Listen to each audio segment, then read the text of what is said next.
I once found a photograph in the back of a Bible buried in the locked drawer of a dead man's desk. The image was brittle, curled at the edges, and smelled like something ancient had bled into the paper. It was a group photo taken in 1903. By the look of the clothes, 5 children stood lined up in front of a rundown southern orphanage. But it was the girl in the center who stopped my breath. Her dress was too clean, her eyes were too wide, and her face, it looked almost identical to the girl I'd seen in another photo one taken 30 years later. Same expression. Ribbon in her hair. Same girl, no older. No different. I thought it was a mislabeling, a family resemblance, a trick of light. But then I found a third photograph, this time from 1965, tucked into a parish ledger. The same girl, still the same age, in the background of a funeral, and this time she was smiling. That was when I started digging. And every turn I took led back to St. Theory's orphanage, tucked away in the overgrown swamps of Vermilion Parish. Louisiana. It was never officially registered, more of a religious mission house than a formal orphanage, but people knew it was there. Locals said it was where you sent the children you didn't want God to remember. It was founded in 1887 by a reclusive French nun named Mother Eugenie. The church disavowed her in 1892, and yet the orphanage never shut down. Children kept showing up. Some lived, some died, and one of them, according to the ledgers, never left, never grew, never changed. Her name appears only twice, once in 1903 and again in 1939. Both times, she is listed as newly admitted. They called her Claire Rousseau, but no one in the surrounding parishes remembered a Claire. No missing persons report. No parent signatures, just a name in faded ink. And in every photo I found, in every testimony I gathered, the same detail appeared again and again. Not a word didn't speak. Not a word. The other children said she was always listening, that if you said something you regretted, she would remember it. Not like a tattletale, not like a threat. She would simply remember, and that was enough.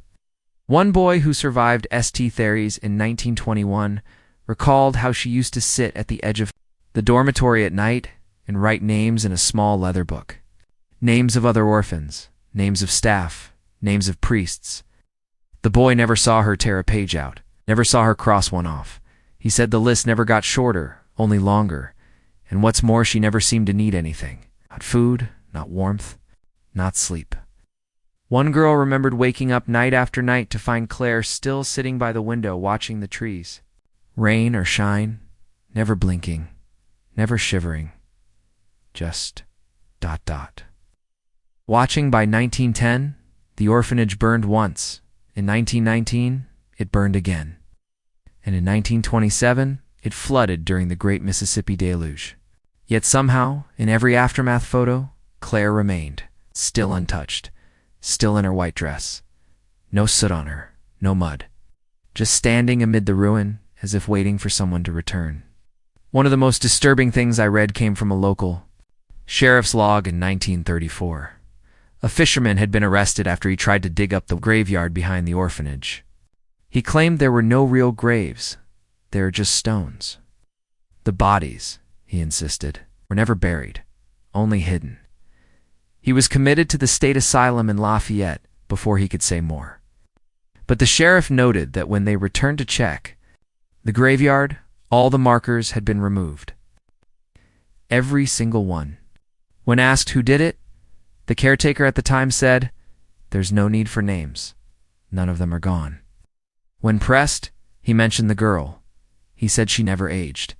And worse, he said she never forgave. He claimed to have once tried to leave her behind during a supply run to New Iberia. But when he returned 3 days later, she was already inside the house, waiting in his chair, staring at the fire. He resigned. The following morning, and died 6 weeks later. Heart failure. He was 40-2. In 1942, a Red Cross nurse named Isabelle Fontenat filed an unusual report. She'd been reassigned to Vermilion Parish to oversee the care of children orphaned by the war.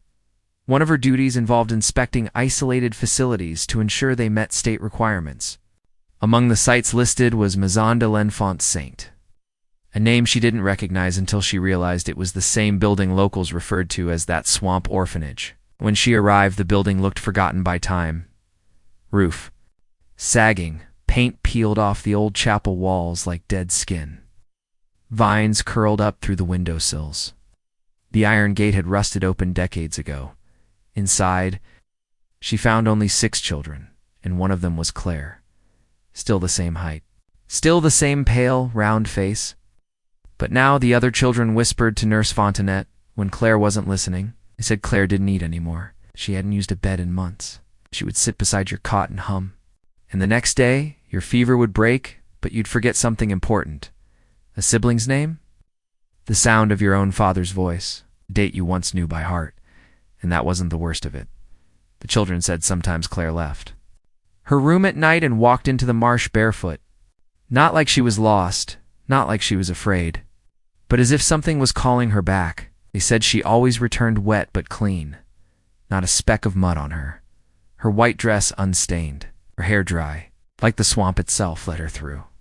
The nurse wrote that Claire looked her directly in the eyes during the inspection. She said it felt like something ancient was using the child's face to study her like an animal wearing a mask made of skin. When Nurse Fontenette returned a week later with a supervisor, the children were gone. All of them. The chapel was locked. No voices inside, no movement. Just a cold bowl of stew on the table and a single open-book catechism, De Ublis. The Catechism of the Forgotten. No such title exists in any Catholic registry. The cover was hand-stitched. Side were no drawings, no prayers. Only rules. Rules that had been followed. Rules that had been broken. And a final passage. Written in faint charcoal, repeated down the last page. She remembers what the world wants to lose. Us. She remembers what the world wants to lose. She remembers what the world wants to lose. Nurse Fontenette never returned to work. Her family reported her missing 3 months later. When police found her car, it was parked at the edge of the Vermilion Marsh, all 4 doors locked from the inside. The keys on the dashboard. A single white ribbon tied to the rearview mirror. They never found her body, I thought. For years that maybe Claire was some elaborate myth, that the girl was a metaphor for grief or guilt or a trauma left unspoken in the southern air. But then, during a trip to the state archives in Baton Rouge, I found a weathered journal buried inside a mislabeled archival box. It belonged to Father Mathieu Devoreaux, one of the original priests assigned to St. Therese orphanage. His entries were difficult to read, half-written in Cajun French, the rest barely legible. But in his final weeks, the tone changed from pastoral observations to quiet dread. He wrote about the child who does not pass through time. He said she had been given to them by someone they could not name. He did not call her Claire. He called her La Mémoire Blanche. The white memory, he said she was not evil, but a recordan. A count kept in flesh, that those who looked too long into her eyes would remember things that had never happened to them, whole lives, whole sins. He feared she had no soul, because she had too many. On his last page, the handwriting became jagged, 1 line only. She is the child that keeps the receipt. The journal was dated January 6, 1904. He was found drowned in the chapels. Baptismal font the following morning. The baptismal font where Father Devereux died was only 22 inches deep. A grown man could not drown in it accidentally. His face was pressed downward into the water, arms rigid at his sides, kneeling as if in prayer. The parish doctor, a man who rarely involved himself with clergy matters, marked the cause of death as voluntary submersion due to prolonged spiritual delirium. But his assistant, a young French-Algerian medical student named Marc Leclerc, scribbled something else in the margin of the death record. Oh, the girl was there. Oh, he didn't sign it. But Leclerc's name would appear again 2 decades later.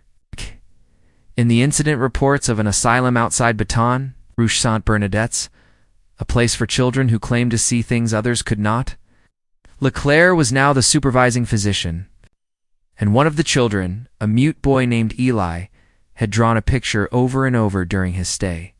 A chapel with sagging eaves, vines on the bricks, girl in white standing in the marsh.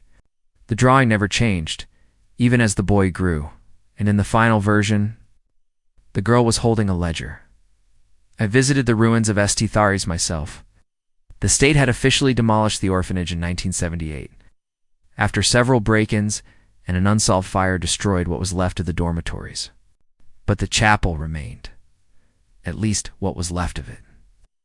It slumped into the swamp now, half consumed by moss and water, but the shape of the old bell tower still jutted from the tree line like a rotten tooth. I had to wade through 3 feet of sludge and bramble to get there. I don't know what I expected to find. Maybe confirmation that the whole thing was a local fable, but I found the baptismal font, still intact. Still full of water, the basin was lined with dark rings mineral stains. Or something worse, and floating on the surface was a single strand of hair, long, pale, too pale. The chapel was cold, unnaturally so for a Louisiana summer. Inside, pieces of pews still leaned against one another in a clumsy arrangement. And in the far left corner, beneath what had once, view could dismiss it all if you needed to. A fabrication, folktale, something stitched together from whispers and blurred photographs. But there is one more thing, one final record, never meant to be found, that I haven't shared until now. It was discovered in a hollow wall inside a Jesuit seminary in Avoyelles Parish in 1943.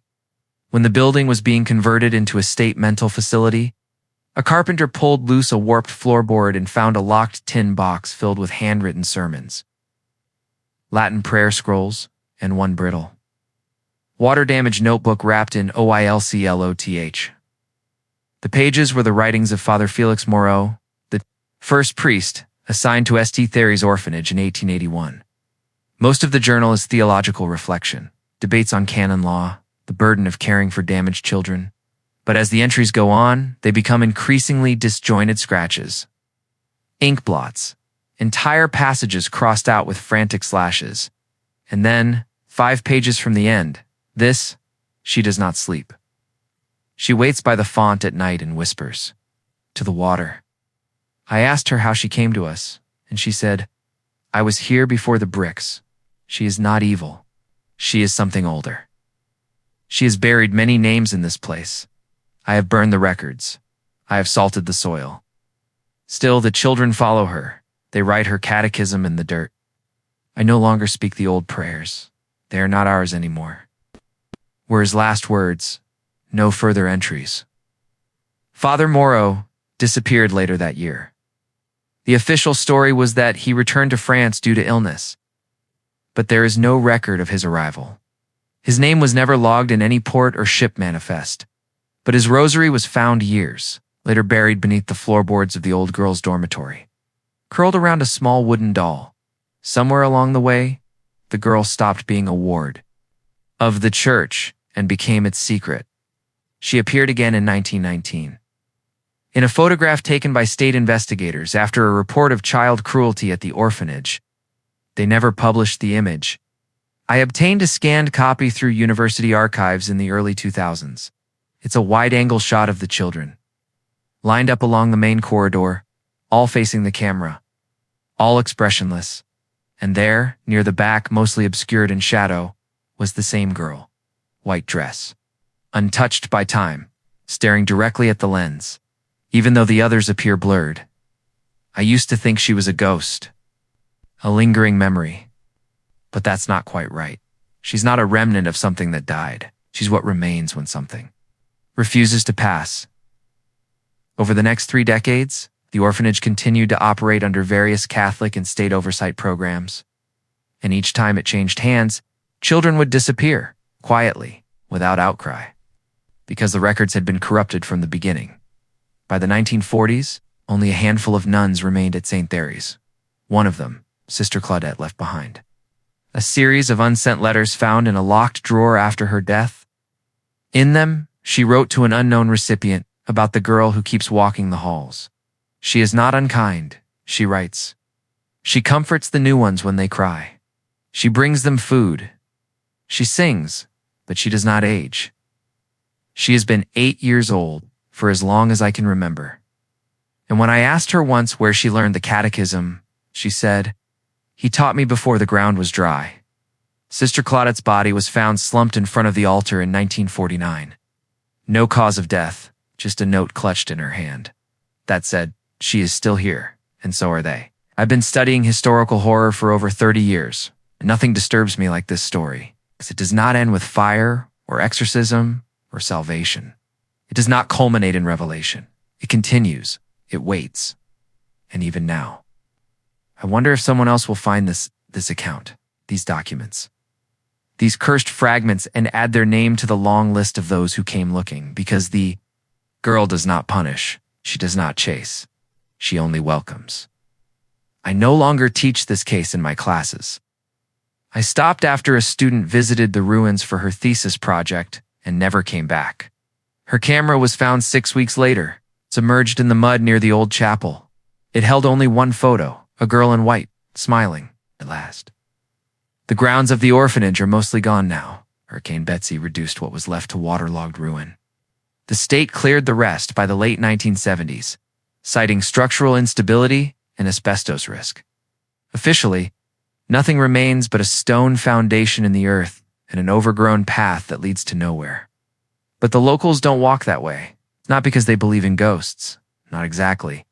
It's the quiet that stops them, the kind of silence you only get in places that used to be loud with children, a sound that still expects something to return. Dogs won't follow you there. Birds won't nest in the trees above. Even the wind holds its breath near the ruins. What lingers? There is not simply the past. It's an unfinished question. An unearthed page in the middle of a prayer that no one should have read aloud. There were, at one point, attempts to consecrate the land. A final mass a bishop brought in from New Orleans. But as the story goes, the chalice cracked during the benediction. The wine turned black. One of the attending nuns collapsed and screamed until sunrise. Repeating a single phrase in a tongue no one recognized, the bishop declared the land unfit for sanctification. But he offered no explanation. A year later, a local historian returned to the site and found 3 rows of small wooden crosses staked into the mud. Not official grave markers, no names, just handmade symbols, some with initials carved too crudely to decipher. Others bore only numbers. He took photographs, hoping to archive them. But every image came out blank. The next morning, he hung himself in his attic. The note he left behind was unreadable, soaked through with some kind of oil. His widow swore. The room smelled like salt water and burning wax. I've spoken to priests who won't touch the subject. Archivists who pretend they lost the files. One nun from Lafayette whispered to me over the phone that it wasn't a haunting at all, but a pact. Something born in grief, fed by abandonment, nurtured in the secret places where children go unheard. She told me not to speak the girl's name aloud. The truth is, there are still reports. Quiet ones, from construction crews who tried to develop the land in the late 90s. From backpackers who claimed to have seen a little girl sitting alone in the marsh. Always the same age, always in the same white dress. Some say she offers you something small, a trinket, a flower, a name. If you take it, you're never seen again. If you don't, she simply waits. There are no official files left. The church has sealed most of it. Others have been lost to floods, to fire, to war. But one thing has never changed. In every account across every decade, the girl never aged. Not once. Face, her posture, her voice, it never shifts. She remains in stasis, as though some part of the world cracked and left her there to loop forever. Not a punishment. Not even a miracle. A symptom of something older than doctrine. Something that used scripture as scaffolding to root itself in this world. I will not say her name, but I have heard it in my sleep. I have seen her at the edges of crowds, child no one seems to be watching, shape in a black and white photo. That should have shown nothing but trees. This story doesn't have an ending. It only has distance.